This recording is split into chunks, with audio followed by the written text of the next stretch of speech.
Quem foi Saul? Saul foi o primeiro rei de Israel, conforme narrado na Bíblia, especialmente no livro de 1 Samuel.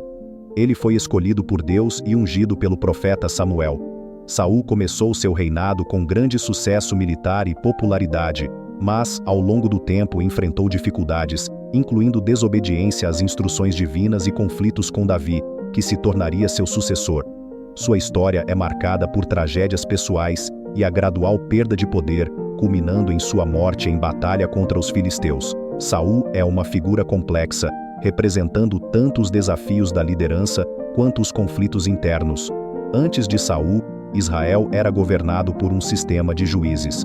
Esses juízes eram líderes locais que surgiam em tempos de crise para guiar o povo, resolver disputas e liderar em batalhas contra inimigos. O período dos juízes é caracterizado por uma falta de um governo centralizado, com cada tribo mantendo certa autonomia.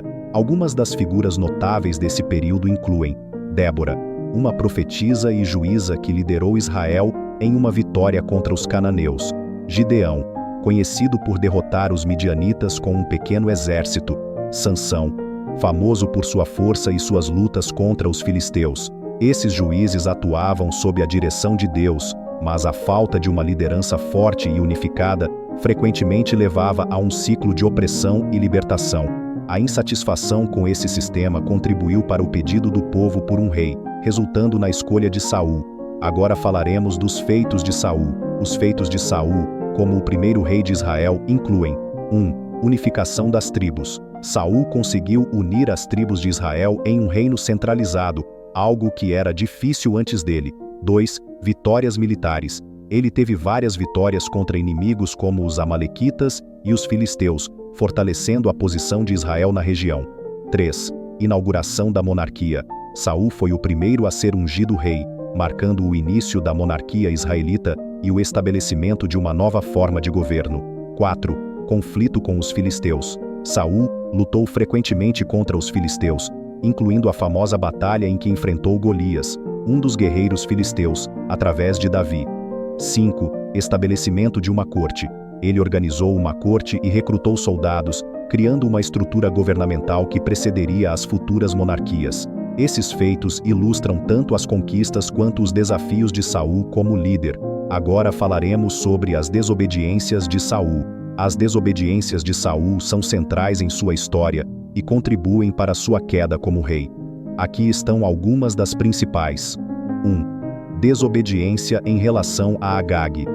Deus ordenou que Saul exterminasse os amalequitas, mas ele poupou Agag, o rei, e também preservou os melhores animais. Quando confrontado por Samuel, Saul justificou suas ações, afirmando que o fez para oferecer sacrifícios a Deus. 2. Oferenda de sacrifício. Em uma ocasião, antes de uma batalha, Saul realizou um sacrifício que deveria ter sido feito por Samuel. Como resultado, Samuel disse que Deus havia rejeitado Saul como rei. 3. Busca por uma médium. Em um momento de desespero, após ter sido rejeitado por Deus, Saul procurou uma médium em Endor para invocar o espírito de Samuel, o que era proibido na lei israelita. Essas desobediências mostram não apenas a fragilidade de Saul como líder, mas também sua luta interna e a falta de confiança nas orientações divinas, resultando na sua rejeição por Deus e na ascensão de Davi como seu sucessor. Como foi sua morte? Saul se joga sobre sua própria lança ao ver seus filhos Jonatas, a quem ele havia escolhido como seu sucessor no trono de Israel, Abinadab e Malquizua serem mortos pelos filisteus na tragédia do Monte Gilboa. Gravemente ferido, quem o matou, de acordo com 2 Samuel capítulo 1, foi um amalequita, a pedido do próprio Saul. Davi fica sabendo da morte de Saul e de Jonatas. Ele tira a vida do amalequita que afirma ter matado Saul. Davi lamenta a morte de Saul e de Jonatas com um cântico.